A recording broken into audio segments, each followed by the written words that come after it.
You feel the thick wool pressing against your face. The air grows hot and thin. You try to move your arms, but the carpet holds you like a tomb. Above you, voices rise in celebration. They are feasting. You are dying. And according to Mongol law, this is mercy. The year is 1258. Baghdad has fallen. The Abbasid Caliphate, which had stood for over 5 centuries as the beating heart of Islamic civilization, has been shattered in less than 2 weeks. The Mongol general Hulagu Khan, grandson of Genghis Khan himself, sits in the ruins of what was once the most magnificent city on earth. Smoke still rises from the House of Wisdom, where countless manuscripts have been thrown into the Tigris River, turning the water black with ink. The streets are slick with blood. Historians will later estimate that somewhere between 200,000 and 1 million people have been killed in the siege. But there is one man whose blood the Mongols will not spill in the traditional way. His name is Al-Mustasim, and he is the last caliph of Baghdad. He is about to die in a way that will echo through history, whispered about in horror and fascination for centuries to come. The Mongols have a law. It is not written in any book you can hold. It lives in their understanding of the world, in the way they see power and divinity. Royal blood, they believe, must never touch the earth. To spill it openly, to let it soak into the ground, is to invite cosmic disaster, to anger the spirits of the sky and steppe. This is not mercy in any sense we would recognize. It is not kindness. It is superstition wrapped in respect, terror dressed as honor. And so when the Mongols capture a king, a prince, a caliph, they must find another way. Before we dive deeper into this dark chapter, drop a comment and let me know where you're watching from. It genuinely amazes me that a story this old, this brutal, can find its way to screens all over the world today. Al-Mustasim had made mistakes, catastrophic ones. When Hulagu Khan first approached Baghdad with his army, he sent envoys with demands: surrender, open your gates, acknowledge Mongol supremacy. The caliph's advisors were divided. Some urged submission. Others, particularly his vizier Ibn al-Alqami, saw opportunity in negotiation. But Al-Mustasim, surrounded by centuries of inherited glory, by the weight of a title that claimed descent from the Prophet's own family, could not imagine his world ending. He sent back defiant messages. He relied on his armies, which were impressive on paper, but riddled with internal divisions and outdated tactics. He believed, perhaps, that God would not allow the center of Islam to fall. He was wrong. The siege was swift and merciless. Mongol engineers diverted rivers, flooded Abbasid camps, and systematically dismantled every defense. When the walls were breached, the slaughter began. Hulagu's orders were clear: total submission or total destruction. The Mongols moved through Baghdad like a flood, killing soldiers and civilians alike, burning libraries, toppling minarets. The city that had been a beacon of learning, art, and culture for half a millennium became a graveyard. The sounds of that conquest were recorded by witnesses who survived: the screams, the collapse of wooden structures, the thunder of hooves on stone streets, and beneath it all, the crackling of fire-consuming paper, parchment, silk, the accumulated knowledge of generations turning to ash in a matter of days. Al-Mustasim tried to negotiate at the very end. He came out of his palace with gifts, treasures, his own sons as hostages. He prostrated himself before Hulagu. The Mongol general looked at him with something between contempt and curiosity. This was the man who had held one of the most exalted titles in the Islamic world. And now he was begging. Hulagu accepted the surrender. But surrender did not mean survival. It never did with the Mongols. Submission bought you time, sometimes mercy for your people, but rarely for yourself. Al-Mustasim must have known this. He must have felt the weight of his coming death, even as he knelt in the dirt, offering gold and jewels to a man who had already taken his city. The question was, how to kill him. Mongol law was clear. Royal blood could not be spilled on the ground. Some sources suggest this belief came from an incident in Genghis Khan's time, when a rival Khan was executed and his spilled blood was followed by storms and disasters. Whether myth or memory, the belief was absolute. So the Mongols developed methods: strangulation, suffocation, crushing, and the one that has become most infamous, the one that historians still debate and storytellers still whisper about, the carpet execution. They brought out a large, heavy Persian rug. Ironic, perhaps, that a symbol of wealth and artistry would become an instrument of death. These carpets were woven by skilled hands, dyed with precious materials, traded across continents. They represented civilization, comfort, beauty. And now one would become a coffin. The accounts vary slightly, but the core details remain consistent across Persian, Arab, and even some Mongol sources. Al-Mustasim was forced to lie down. The carpet was rolled around him, tight and constricting. He became a cylinder of fabric and flesh, unable to move, barely able to breathe. His world shrank to the space between wool fibers and his own panicked breathing. Then came the final act. Horses were brought forward. Some accounts say the Mongol generals simply placed heavy wooden platforms over the rolled carpet and sat on them, feasting while the caliph suffocated beneath their weight. Other sources describe horses trampling over the carpet, their hooves pounding the body inside until bones shattered and life was crushed out. A few chroniclers mention both methods being used in sequence, as if the Mongols wanted to ensure death, but also to make a spectacle of it, a lesson written in the language of suffering. Either way, the method ensured no blood touched the earth. The law was honored. The man was destroyed. Imagine the darkness inside that carpet, the smell of wool and dust filling your lungs, the pressure building on your chest, on your ribs, on your skull. You cannot scream because there is no room for your lungs to expand. You cannot fight because your arms are pinned at awkward angles, crushed against your own body. Every instinct screams to move, to escape, to breathe. But the carpet holds you motionless. You are aware of every second. Time does not speed up in moments like these. It slows. Each heartbeat feels like an eternity. You hear the muffled sounds of the outside world. Perhaps laughter. Perhaps the clatter of a feast being set up. The sound of metal cups striking wood. The heavy thud of boots or hooves approaching. And then the weight descends. The psychological cruelty of this method is hard to overstate. Al-Mustasim knew he was going to die. But he did not know when. Each breath could be his last. The suffocation was gradual, agonizing. There was time to think, to regret, to feel the full weight of his failures pressing down on him, as literally as the carpet itself. He had commanded armies. He had spoken in the name of God. He had lived in palaces where servants anticipated his every need.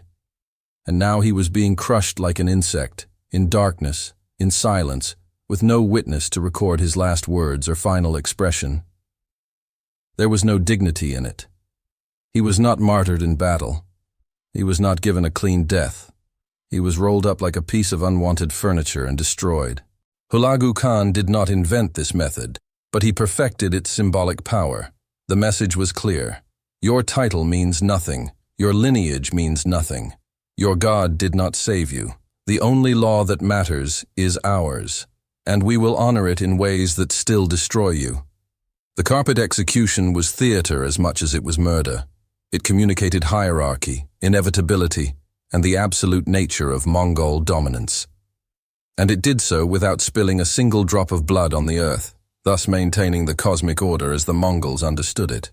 After Al-Mustasim's death, Hulagu reportedly ordered his entire family killed as well, including his sons who had been brought as hostages. Some were executed in traditional ways, beheaded or strangled. Others, according to certain accounts, were rolled in carpets. The symbolism was total. Not just the caliph, but his entire line, compressed and erased. The Mongol forces then completed their destruction of Baghdad. The Tigris River, it is said, ran red with blood on one side and black with ink on the other. The intellectual and cultural loss was staggering. Texts that had been preserved for centuries, translations of Greek philosophy, Islamic jurisprudence, Persian poetry, astronomical charts, medical treatises, all of it burned or drowned. Scholars were killed by the hundreds. The House of Wisdom, which had been the world's greatest repository of knowledge since the Library of Alexandria, was reduced to ash and soggy parchment floating downriver. But the story of the carpet execution spread faster than any fire. It became legend almost immediately. Travelers carried the tale west to Europe, where chroniclers recorded it with a mix of horror and fascination. In the Islamic world, it was told as both a warning and a tragedy. The caliph had been arrogant, yes, but his death symbolized something larger, the end of an era, the triumph of brutal pragmatism over spiritual authority. The Mongols had taken the most sacred figure in Sunni Islam and suffocated him under a rug. And they had done it in a way that honored their own laws while mocking his. The juxtaposition was almost unbearable. Respect and humiliation braided together so tightly you could not separate them. The technique itself was not unique to Al-Mustasim. There are records of other royals and high-ranking nobles being executed this way by the Mongols. When the Khwarezmian Shah's mother was captured, some sources suggest she met a similar fate, though accounts are less clear. In some cases, it was used for captured enemy generals who had shown particular courage or cruelty, earning a death that avoided the dishonor of common execution. In others, for rebellious princes within Mongol territories, men whose blood was too royal to spill, but whose disobedience could not be tolerated. The carpet became a tool of psychological warfare as much as execution. When a city heard that its ruler might be rolled in a carpet and crushed, surrender became more appealing. The method was visceral, intimate, and deeply humiliating. It stripped away the pageantry of public execution and replaced it with something slow and suffocating and private. What makes this story linger is not just the brutality. History is filled with brutal deaths. It is the collision of worldviews. The Mongols believed they were showing respect by not spilling royal blood. To them, this was the honorable way to kill a king. Al-Mustasim, from his perspective, was being subjected to one of the most degrading deaths imaginable. He was not facing his executioner. He was not allowed last words. He was being hidden, compressed, erased. Both sides operated according to their own logic, their own understanding of honor and power. And in that gap between meanings, in that space where one culture's respect became another's nightmare, a man was crushed to death while his conquerors ate above him. There is a detail in some Persian accounts that is almost unbearable in its intimacy. It is said that Al-Mustasim, in his final moments inside the carpet, recited verses from the Quran. His voice was muffled, almost inaudible, but those closest to the carpet claimed they heard the prayers. The words would have been barely more than breath, vibrations in wool. Whether this is true or a later embellishment meant to restore some dignity to his death, we cannot know. Historical accounts from this period are colored by perspective, by the need to make meaning from chaos. But the image persists, a man wrapped in darkness, whispering sacred words to a god who did not intervene, while the world outside continued its celebration.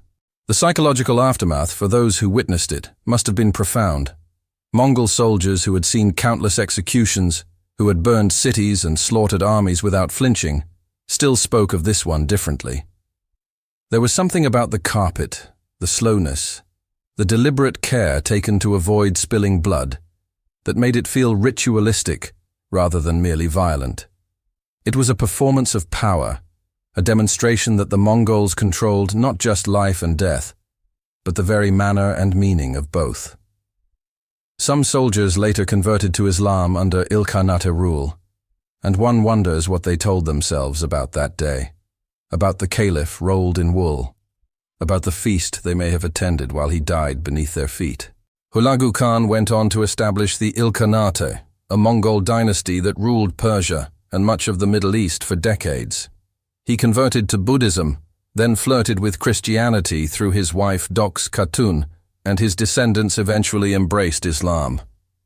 The irony was not lost on later historians. The man who destroyed the caliphate's center, who crushed its leader in a carpet, had grandchildren who became Muslim rulers, who patronized mosques and commissioned Qurans. The carpet execution became a story told in Ilkhanate courts, sometimes with pride as evidence of Mongol supremacy, sometimes with unease as the dynasty itself became more integrated into the culture it had once shattered. History has a way of making monsters into ancestors and atrocities into embarrassing family stories. In Europe, the tale was twisted and exaggerated.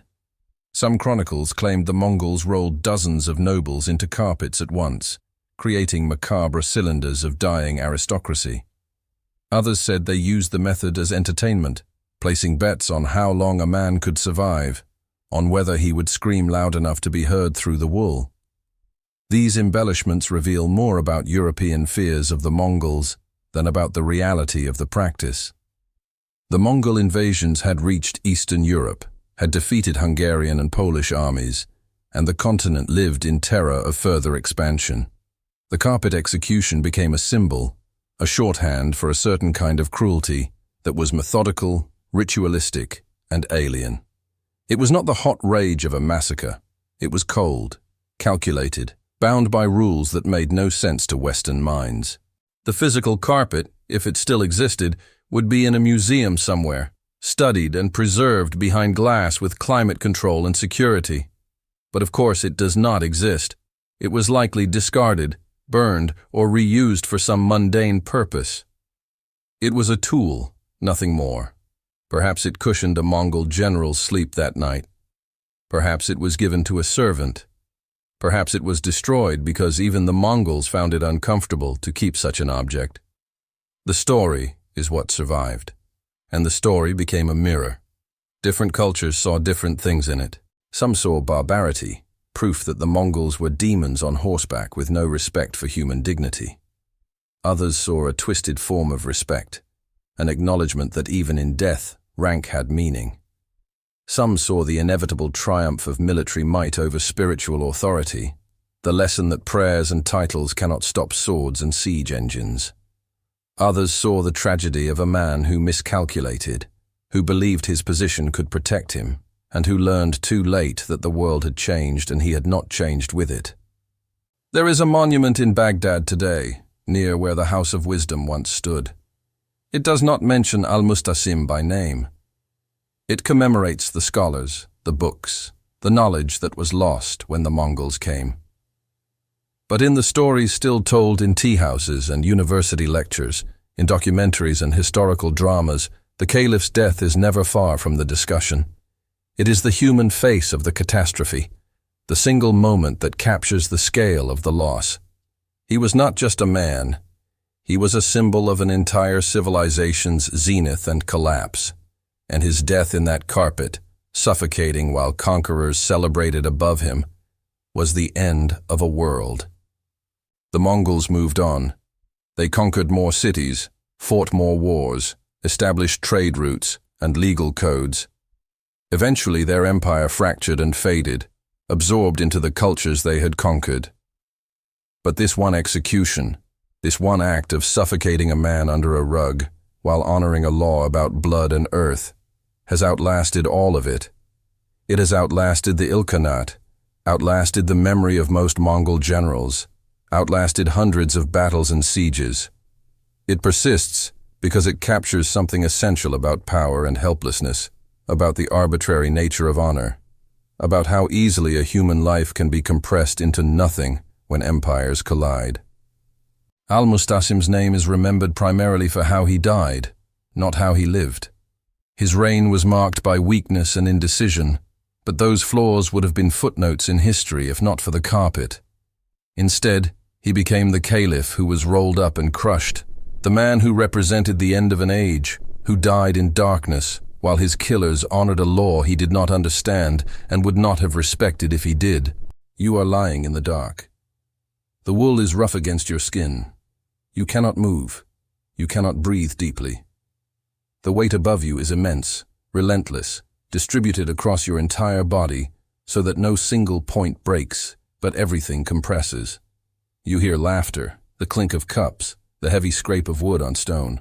They are feasting, roasted meat and fermented milk, victory songs in a language you do not speak.